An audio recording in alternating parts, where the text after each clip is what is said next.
Hey guys, we are looking at the new Canon Powershot G1x Mark II today. It's a successor of the 2012 release Powershot G1x, which got actually mixed reviews, and Canon capitalized on some of the shortcomings of the previous model to add various new features which are incremental but major improvement over the G1x on the G1x Mark II, while omitting a few key features as well. We'll talk about all those in this full review.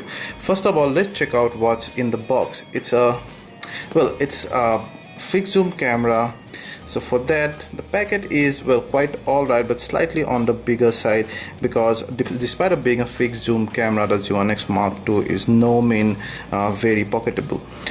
You have a very nice cool black color box, and here you have all the import and marketing informations. Now this guy's MRP here in India is about 59,000, but you'd get it for slightly over 54,000 on Amazon.in. You'd also get it on Amazon.com for about $800 and £719 on Amazon.co.uk.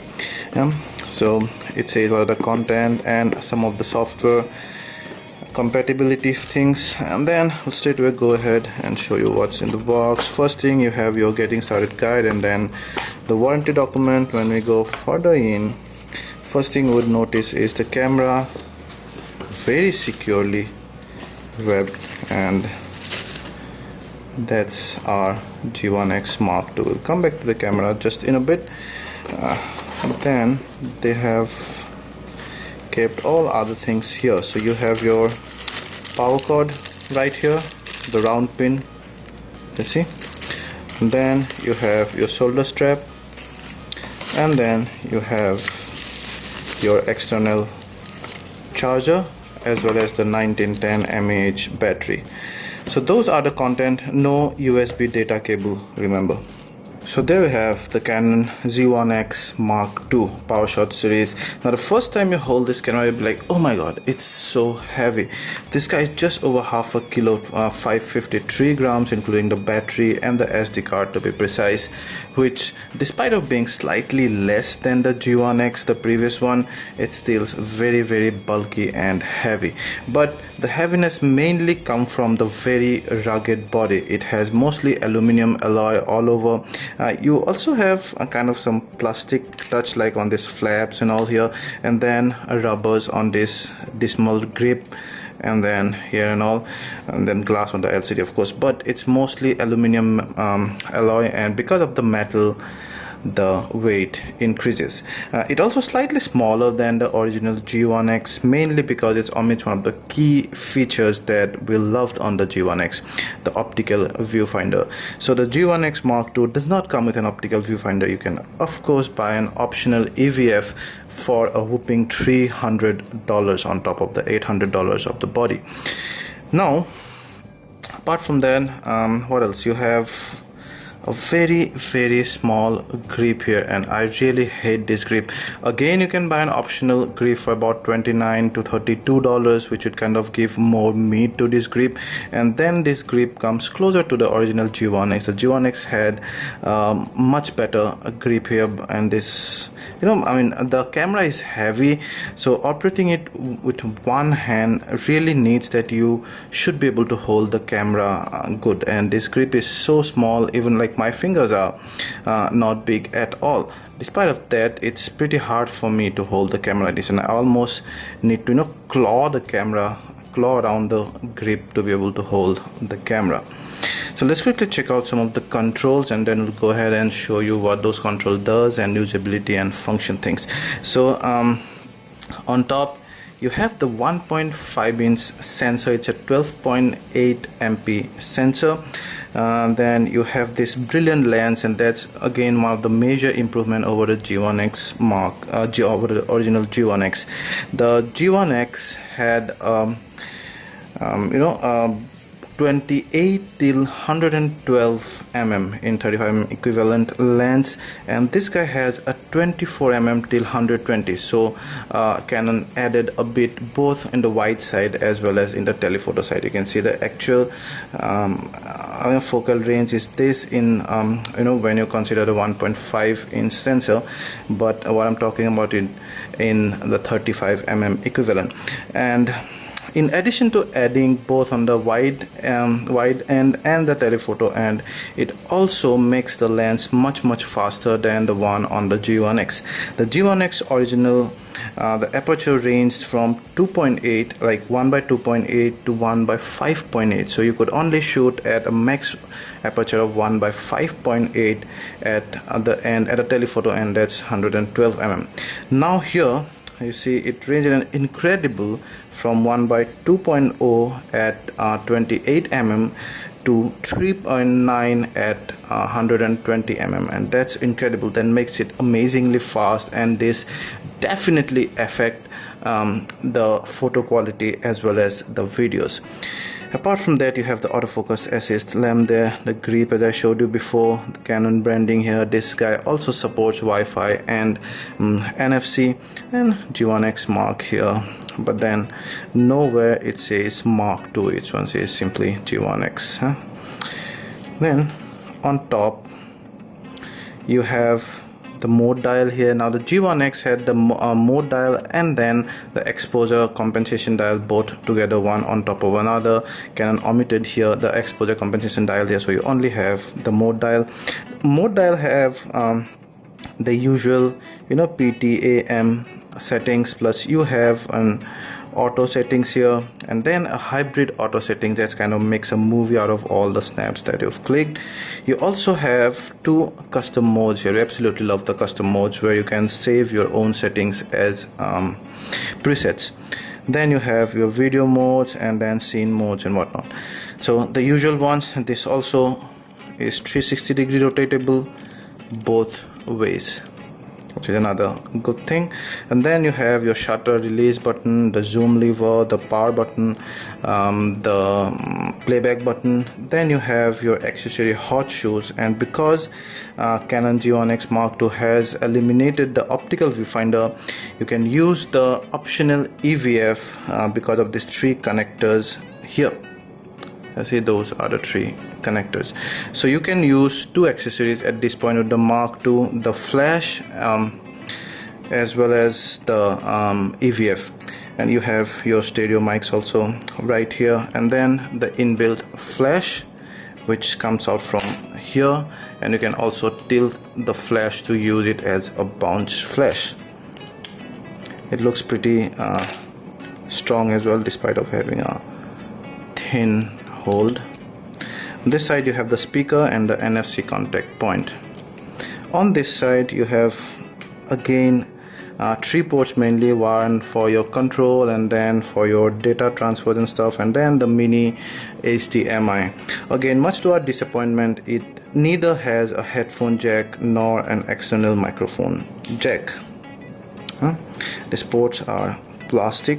On the back side you have the tilting LCD.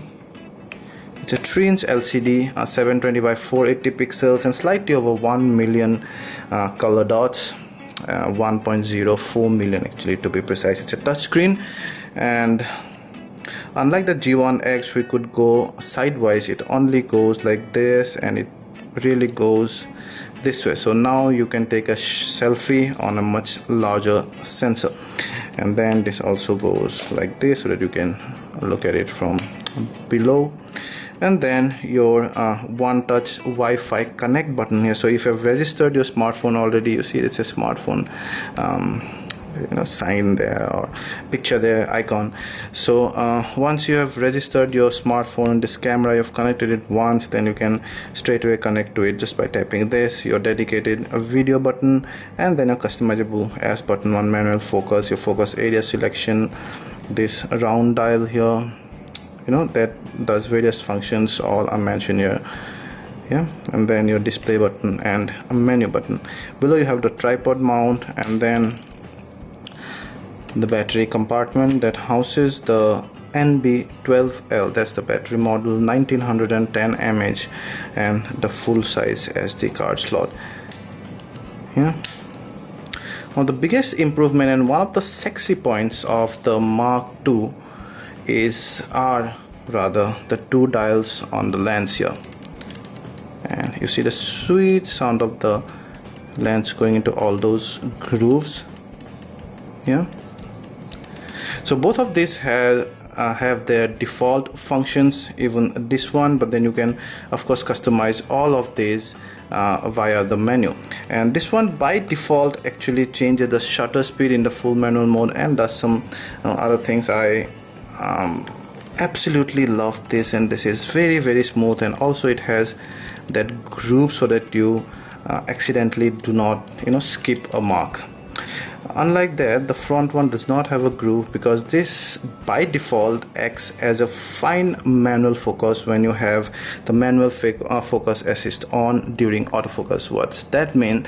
That means is that during autofocus you can simply override, you half press the shutter release button and then you override that with this one to just fine tune that last fine tune to sharpen the focus all the more, and with the assist of the focus peaking, which is a great thing.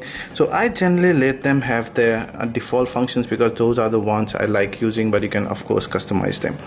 So those are basically the buttons and controls on the camera. The good thing about the controls are that there are many customizable controls. You have two customizable presets, and then this dial, this one. It might get difficult at times to remember which specifically if you customize them a lot, if you change the functions a lot, then it might be difficult to remember which one had which one. But it's still a good point, and that adds to the premiumness of the camera and the popular notion that a premium, more expensive camera should have more customizable features.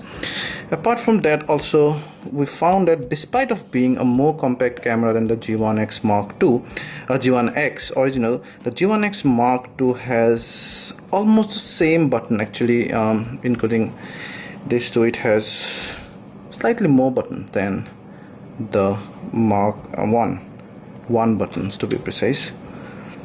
So, but then the buttons are very closely laid here, but you'll get used to it.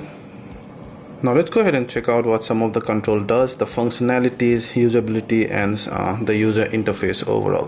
For that, let's switch on the camera, and out comes the lens, and that's your touch LCD. So you can change the display from here, simple, very easy, and then you can do various things by various buttons here. The first thing is the function out there, see, self timer and full HD video mode. Because I'm in the creative mode, in various modes here you will have various options open. For example, the full manual mode, you will have all these functions, yeah, and then you also have the full menu here. And then you can do various stuffs, like for example you can switch to manual mode or autofocus mode from there. Let's say face detection on or off, and then change to macro or normal, then flash settings and ISOs and all those stuff. And then let's go ahead and tell you some of the things that the shooting mode does here. So in P mode, basically you cannot change your aperture or your shutter speed. You can change your ISO and the exposure control, and then in shutter priority mode you can pretty much change the shutter speed from here. There you see, like this. And similarly aperture mode, you can change only the aperture mode, you can change both the aperture as well as the shutter speed. These are two custom modes. Then you have your video mode right here. In video mode you can go to the video menu, the video function right from here. Yeah, also you do not need to go to video mode. Even if you're on the P mode out here, if you just tap here, the phone will actually start recording video. And then in this mode it will take a series of photos, and basically let's see, for shooting high for shooting high dynamic range HDR. And then you have some scene mode here, portrait, scene mode here, so you can change those portraits, smart shutter, and some of the other stuffs here. And then you see a create mode where it basically clicks a number of images and then apply some color to it. So 3 images, click and apply some colors. You see all the different colors, and those and they remain at a stack. When you go to playback here, you can view all those in your PC. Then you have an auto mode, and that's your hybrid auto mode. So what it does is that after clicking an album, after clicking all the stills, it will kind of create a movie of all those clicks. It's very useful and absolutely fun, because you get to see just the moment before you took that photo. It's amazing. You should try that. Then you have the auto mode, which kind of determines the scene and does most of the things via its own brain. And then you have the hybrid auto mode, where it actually creates a digest movie. You've seen that written over there. So when you create an album, suppose you went to a party and you clicked a number of shots, it will create a movie of all the shots, and it will just show about 5 seconds or just before you took the photo. It's really fun. You get to see how you reacted just before taking the photo. You should definitely try this. It's one of the fun features. So those are most of the shooting modes. We'll show you the functions in M mode, because that's when maximum functions are activated. So basically you have DR correction off, or 200 or 400, that's dynamic range. You have shadow correction, you have auto white balance. Other things, you have all colors. You can also see the preview there. It changes the color. See CPI. And then you have your bracketing, single shot or continuous burst shot, or continuous shooting, autofocus. And then you have self timer and 3 metering modes, the usual ones. You have ND filter, and then your wide angle of 4:3 or 3:2, JPEG or RAW plus JPEG, and then your JPEG size. You see 11 MP. Fine. And then you can see max it can go in video recording is full HD and 30 FPS. Then you have the full manual, where you can see autofocus frame, face autofocus, 1 point, digital zoom, servo autofocus on, continuous autofocus on, touch shutter. So if you put it to on, then you can take picture just by tapping the touch screen here. Autofocus assist beam, manual focus point, safety manual focus on is what I talked about before. With the help of this one, you can fine-tune the focus even while on autofocus. Manual focus peaking, at that time you can take advantage of the peaking feature. Red color would show you. Then flash control and ISO auto, ISO, and some other things here. You also have a night display here, and we found it to be pretty effective even in the daylight, but in general this touch screen is not very good for daylight. It's only average. Function menu layout, so you can add all the function menus and all stuff here. Then I'll go back there again. And all some of the other settings here, some of the system settings here. Eco mode, power shaving. Let's see, video system, NTHC and stuff, and you can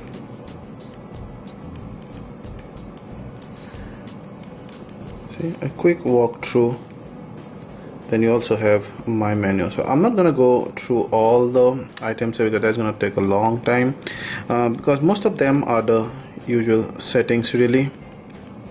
So that's about the user interface of the camera in general. The system of the G1x Mark II is very stable, fast and seamless. At no point of time did we feel any lag, both in terms of response to the buttons or the touchscreen. The touchscreen is amazing. It's a capacitive screen, and we did not have to give that deliberate push that you would have to give on a resistive screen on older models and on the low quality capacitive screen. This is a very high quality capacitive screen. It performs like butter. The burst rate of the G1x Mark II is decent for a JPEG at least, but then not so much for RAW. We got about 6 FPS on JPEG and about 1.5 FPS on RAW. Note that we calculated it over 30 seconds for each. The autofocus system, despite of being a contrast detection system, is pretty fast and responsive. It does not cover the whole part of the frame, mostly the center, and at the center the autofocus is pretty strong. However, overall it detected the subjects and locked focus on them pretty quickly. The continuous focus is also above average, in fact very good, but then it's not exactly tech sharp, not exactly how you would expect from a phase detection system. The contrast detection system is noticeably slow. One of the bad things about the G1x Mark II is the poor battery life. We got about 223 JPEG shots plus about half an hour of video. Video is fine, but 225 223 JPEG shots, it's pretty low for that. The JPEG quality is excellent to say the least, both under enough light as well as under significant low light, mainly thanks to the big aperture and the very fast lens. In fact, the fast lens and the big aperture actually enables you to have that very beautiful bokeh and a very shallow depth of field. So it comes out beautifully, plus the color reproduction, the saturation and hue is also very natural. That's perfect. The low light performance is excellent till ISO 3200 about, and you can take out printouts perfectly. ISO 6400 is also fine, but if you take a printout there, you'll see amount of noise. Above ISO 6400, it's perfectly fine to be uploaded to the web, but not exactly ideal for printouts. The lens does not show barrel distortion at the wide end, nor pincushion distortion at the telephoto end, mainly because the zoom range is not much anyway. It's neither too wide nor too telephoto. However, because it's a very fast lens and you have a very good zoom range, at least more than the Mark I, so it kind of fits in as a very nice normal zoom lens without any distortion. The dynamic range is also excellent in the auto mode, so there is not much negative to talk about the still quality. The same goes for the video quality. The video quality is also excellent, and it does not support very high quality codecs, only the usual MP4 AVGHD codecs, but still the compression level is fine, and even the compressed videos actually does not show much artifact, and they are not soft, both under enough as well as under low light, again thanks to the excellent lens. The lens here is really an asset to the G1x Mark II, mind you. One of the best thing about the G1x Mark II is its very fast lens. The aperture ranges from 2.0 till 3.9, which is very fast compared to the original G1x, and it has the same 1.5 inch sensor, which is about 20% smaller than an APS-C sensor.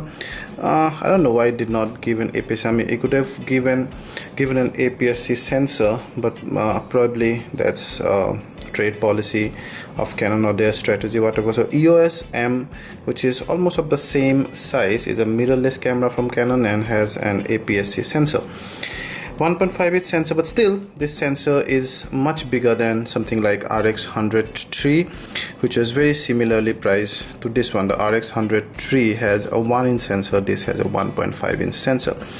Another good thing, there are other things like, for example, this selfie taking LCD here, which is a very good. The touch response of the LCD is a very good, and the overall image quality is absolutely brilliant even under low light. some of the cons are, first thing is that this guy is very heavy, plus it's not exactly pocketable, you know. Number two is omitted the optical viewfinder from the G1x, and an additional EVF cost you not less than $300. And then the hole here, it's not very ideal. Of course you can also buy an optional hole for about $30, but yeah. And then no headphone jack and no external microphone jack. So those are some of the cons. Now this is definitely a big step forward from the original G1x, which actually received mixed reviews. I would say I would give much better ratings to the G1x Mark II. However, its competitors also grew in recent year. Like for example, the RX100 series is getting amazing response, and the RX100 III is kind of almost similarly priced to this one in some market. Then you also have some mid-level DSLRs. For example, you have the old but still formidable Nikon D7000, and then you have Sony's A58, and you also have some Canon cameras, like for example 700D, and then also you have some mirrorless cameras. For example, one of the best one is the Panasonic's GX7, which has a tiltable EVF, just to add it, and amazing quality. So it has the mid-level, not mid-level, entry to mid-level DSLRs and mirrorless to compete to, and it only has a fixed zoom, so you cannot change the zoom. People generally tend to go for a fixed zoom camera when they are compact enough so that you can carry it everywhere. You can carry it still more compact than, let's say, a DSLR, but it's not much different or much lighter than mirrorless camera. Even I found mirrorless cameras such as the Alpha 6000, for example, which is priced less than this, much lighter than this one. So this guy is almost like the mirrorless cameras, but much smaller than the DSLRs. Well, this is a very premium fixed zoom camera, and this is much better than the G1x Mark II, and you know, this definitely makes sense to you if you're probably used to the Canon ecosystem. You already have a Canon DSLR. You want a very handy second companion that you can carry everywhere. You do not want to carry your DSLR and your lenses to to the mall and to the party or stuff. So for those places, probably if you have a sling bag, you can still carry this camera there if you're very comfortable with Canon, because note that this guy has supreme optical performance.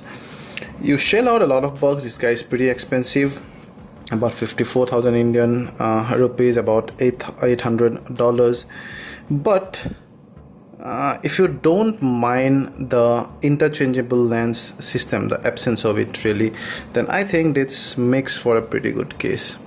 If you like this video, please hit the like button, ask anything related to this camera, and we'll try to answer them all. And please subscribe to receive more such awesome content in future. Thank you.